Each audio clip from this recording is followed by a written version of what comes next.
Hi there, Lindsay here, the Frugal Crafter. Today I'm going to share this little drawing, sketch, painting I did in my sketchbook after a couple weeks off from painting. So I realized I hadn't done any painting since before Christmas and I was feeling rusty.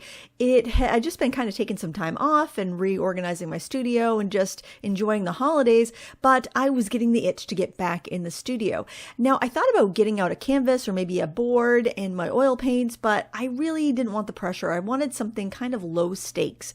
So I opened up my sketchbook, and this is the Stillman and Byrne mixed media beta series. It's the Nova series in the beige, and it's kind of a smooth paper, but I had some pages in here where I just kind of cleaned off my brush, and I thought, ooh, that was gouache paint. That probably would give me enough tooth so I could work over with these oil pastels. Now I treated myself to these Caran d'Ache oil pastels a couple months ago, and I hadn't really had a chance to use them. Now I did buy a few open stock last year to test them out to make sure I liked them before I went whole hog and invested in the full set.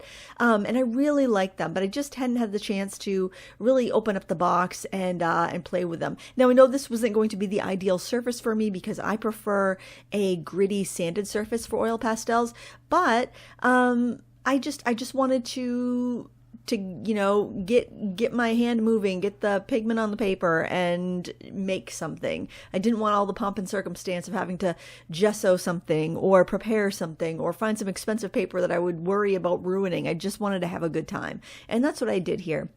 The photo I'm using is from the Food Paint Challenge. There is 3 hosts this week, and I will link to the reference photo in the video description so you can go over to Instagram and find that. And basically, when I see like a art challenge, I love to do art challenges. I love the community of it, when I see one that I like, what I do is I will screenshot the page, and that's what I have on my phone right now. And then I will open the photo in my gallery on my phone, and I will change the display to like 30 minutes so that my camera won't turn off. And it took me 27 minutes to paint this. So that's kind of nice too, because I was able to do something kind of quick and just have kind of a fun time with it. And I did. I really enjoyed this. I put on a documentary to listen to while I was working, and it was not, I wasn't expecting much, honestly. I wasn't expecting to create something fantastic. I just wanted to get back in the practice, and I had a little free time, and I thought, you know what, let's just make something. Let's not worry about it being great, and let's just play. So first of all, I love the fact that I can work on kind of a cruddy surface. So maybe you are cleaning off your gouache palette or your watercolor palette at the end of the day, but there's beautiful pigment there and you don't want to just wipe it off with a paper towel and throw it away. Pick it up with like a scrapie. I use these brushes. They're actually made of silicone. They're almost like a spatula, but they're paintbrush shaped, so they're flat. And I don't know if they're called blades or what. I got a set on Amazon. I'll try to remember to link it down below. But it was like a set of 4, and they're different sizes. And what I did was I just like kind of squeegeed off my gouache palette with that and just kind of slapped it down on this paper. Then I took a rubber stamp and I actually dipped it in some leftover gouache paint and stamped that on my paper. So it has like a little bit of texture and these different colors, and they're all just really muddy and muted because that was what was left over on my palette. Now, what I think is kind of funny is that when you use the term muddy, it's got a very negative connotation, but if you use the term neutral, it's got or muted, it's got a positive connotation. Isn't that kind of funny when you think of like, it's the same colors, right? It's mud in one context, but it's neutralized background in another. So think about that. You may think, oh, I got all this yucky mud on my palette. And it's not yucky mud. It's actually a beautiful ground, neutral ground for your next painting. So I mostly use the Caran d'Ache oil pastels here, but I knew that I wasn't going to be able to build up quite enough in this sketchbook. So I did go to my pastel cabinet and pull out some softer pastels to go over top in areas. I don't know if I've gotten to them yet in this. I'm time-lapsing this about double speed, so it's not super duper fast, but it is about twice as fast as normal. But I keep all my pastels except for this set. I gotta rethink my pastel storage. I have all my oil pastels currently in pastel drawers by Meeden and they're by color. And so I have hard pastels and soft pastels and all different brands together. And I like that, except I have so many drawers that it, like, if I want to take all the drawers out, it completely covers my table. And so it's just too much to have out at once. So I thought about making a smaller set, but then I couldn't decide what I wanted to put in a smaller set. So I think I might just leave these Caradosh because they are a firmer pastel. I think I'm just going to keep them in the box together for my underpainting, and then use, softer ones out of the drawers for going over top as needed. This tool is just a silicone blending tool. You can find them in art supply stores. You can find them on Amazon in like the nail art category for pretty inexpensively. I'll be coming out with a silicone brush set in a few months if you want to wait for that. But I really like these because it blends oil pastel really well. You don't have to get it all over your hands. And if you're working in a sketchbook like this, it's not a super large surface, so your fingers are kind of too big to get in and blend a lot of that. So having those little silicone tools works really well, and then you can just wipe them off on a rag and it's clean for the next color, so you don't even have to clean it like you would a brush. A lot of people ask me with oil pastels if I use mineral spirits. Generally not. About the only time I use a mineral spirit with an oil pastel is if I'm doing an underpainting for an oil painting, which I tend not to do these days because I have oil sticks now, so I'll tend to just use those. But I do throw a few oil pastels, like in my travel, my French easel, where I go out and paint with oils sometimes, because I do like to do a quick sketch with those, but I'm not using enough that I'm not using like this much like I am here if I'm doing an oil pastel painting. So I generally don't, but you can. I don't know. I tend to just prefer to use a more sandy surface so that it grips more pastel. And then afterwards, I can use a fixative on it. Sometimes I just go over it with some thin down matte medium. That's probably what I'll do in this sketchbook, is just brush over some thin down matte medium to seal down the pastel so it doesn't get all messy onto the next page. I probably won't work on the facing page just because this paper is really kind of thin, so I'm only using one side of it. It was a mixed media paper. I kind of and I've mentioned this before, I regret buying the sketchbook, but because I bought it and I have it, I'm going to keep using it, right? I'm going to fill it up. I'm going to try to find what works best on it. So far, what I think works the best on this paper is, because it's smooth, you can stamp on it really well. So I like to use gouache. I like to use watercolor crayons.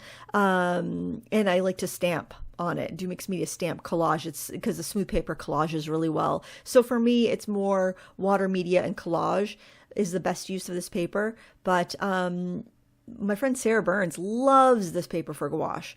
I find it just too thin. My preference, and I wish I just did this from the beginning, would be to make a sketchbook out of the Strathmore Tone Tan mixed media paper, because that's like cardstock weight thick. And I don't know, I feel like it's more versatile because it's thick.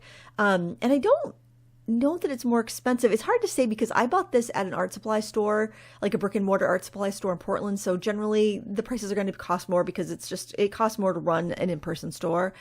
But it seems like they're that much online. I think I paid about $24 for this sketch pad, and there's a lot of pages in it. But it kind of reminds me of the Strathmore Tone Tan drawing paper. It's just like, it just seems quite thin. It is a fairly robust, well-sized paper that can take a lot of media, but I don't know. It's not my favorite. I definitely don't love it like other people do. So maybe it's probably a me problem, and it's probably not a paper problem. I like Stillman & Bird paper. I love their mixed media beta series for watercolor and sketching and whatnot. I filled a couple of those sketchbooks. I haven't rebought them though. I did fill two, but have not rebought them. Not that I'm opposed to rebuying them. I just think they're kind of pricey and I have so many sketchbooks. If I was out of sketchbooks, I probably would rebuy the beta series. But this one, I don't know. Maybe by the time I get to the end of this one, but it takes a while because there's so many pages. Maybe by the time I get to the end of it, I'll love it and want to buy another one. But I don't know. I really prefer thicker paper personally, and I like to have the option to be able to do a lot more with the paper. Now here I'm going over with some softer pastels. I have to say I really like the Paul Rubens Haya pastels for a softer pastel. Now I love the Sennelier too, but the Sennelier are really expensive, and I find the Hayas to be really nice, and I'm pretty sure they have pigment information on them too, and they're just tough to beat. They're really great value. Senneliers too are. Absolutely. And you know what? You can get the Senneliers open stock, and you can't get the Haya open stock that I know of. So, as you run out of colors, go ahead and buy a Sennelier so you don't have to rebuy a whole set just for one or two colors. But boy, they're a good pastel. I have so many, I've yet to run out of many colors. I tend to run out of whites, but I get extras of those anyway, so it's not a big deal. Now I'm going in with the really soft ones, trying to pull up a little bit of extra detail, kind of slather that on like frosting basically, and bring some colors in that I need. But honestly, I'm just playing. I'm not going to spend too long on this because A, it's a small picture. B, it's not anything that I'm super personally invested in, just that I thought it was pretty. I love the complementary colors, the blue and orange. Those are really fun colors to work with. And yeah, I just wanted to shake the rust off, really. And you got to do that sometimes. And I find that's another thing I really love, especially those painting challenges on Instagram, because it's just people, right? It's just regular people, regular artists that are doing these. It's not companies or anything. I mean, companies do, I'm sure, but I love like the food paint challenge because it's just people who love painting. Nobody's selling anything. Nobody's, we're all just kind of having fun and encouraging each other. So that's why I really like that. And a lot of times, like the reference photo is it's just a regular picture that a regular person took. It's not like this one looks pretty professional, but a lot of them are just regular pictures that regular people took. It's not like you're looking at something that a professional photographer took and it's, super gorgeous and you have to do it justice and it has to be awesome. It's, you find the little beautiful bits of it and then you kind of put your spin on it and you give it your take, and it's just low stakes. It just feels low stakes. You don't feel like you're going to not do something justice. You feel like you're going to be able to take this visual information and you're going to be able to put your vision into it.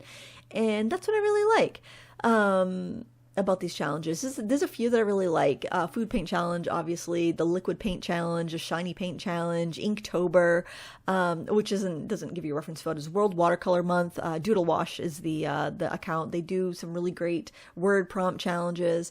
It's fun. And I think what I really love is the community, because working from home, you don't interact with other people, let alone other artists that often. And having that community online, when you share your work and then you get to see what other people did with the challenge photo, that's nice. It's a nice bit of community. These square pastels are by the brand Q-Lox, and the company Lightwish sells them on Amazon. They're also really nice. They're very soft. I was expecting them to be a harder pastel where they were square, and I thought, oh, they'll be great to getting edges and details. They're great pastels, but I don't think there's advantage of them being square because they wear down really quickly because they're super soft. And I find that the regular Paul Rubens were also a very soft pastel, so it's good to have a variety. Another hard pastel that I like that's very affordable is the Pentel Arts oil pastels. They come in a pack of 50. They're like under $10 for 50 pastels. They're tiny little things. But they are a really hard pastel, and those are nice for those first layers too, kind of like how I'm using the Caran d'Ache. The Caran d'Ache obviously are much higher quality. They're much more expensive, but I've done some really nice artwork, in my opinion, with using the Pentels as a base layer and then going over with Paul Rubens and Sennelier and other softer pastels. So I say just, experiment with what you have. Get a good variety. You don't have to spend a ton of money. Like I said, the first time I got the Caran d'Ache pastels, I bought some open stock ones to see what I thought. I didn't want to invest in a full set and then be disappointed. And some people might not like these harder pastels. I like them because I like to work on the sanded surface. I don't think their best match is this paper. Honestly, I don't think many things best matches this paper. This paper has, I'm probably just being overcritical of it because I had such high hopes when I bought it, but I'm going to use it up. It is a good quality paper. It's just a little thinner from what I wanted. And I'm kind of getting to the point where it's like, okay, I want to put some more details in, but I really don't think I'm at this size of a painting, at this smooth of a paper, and the size of the pastels. I don't think I'm going to get that many details in. Now I can go in with a colored pencil and add a few details. I do that often, and that works out pretty well. Oftentimes it will kind of scratch away some detail, which works because that's like the sgraffito technique, but it's also good for signing your name and whatnot. But there you have it, the finished painting. It was a fun way to spend a half an hour and get the rust off and just enjoy making art. I hope it inspires you to grab your pastels or whatever your favorite media is and do some painting too. And as always, until next time, happy crafting. Bye.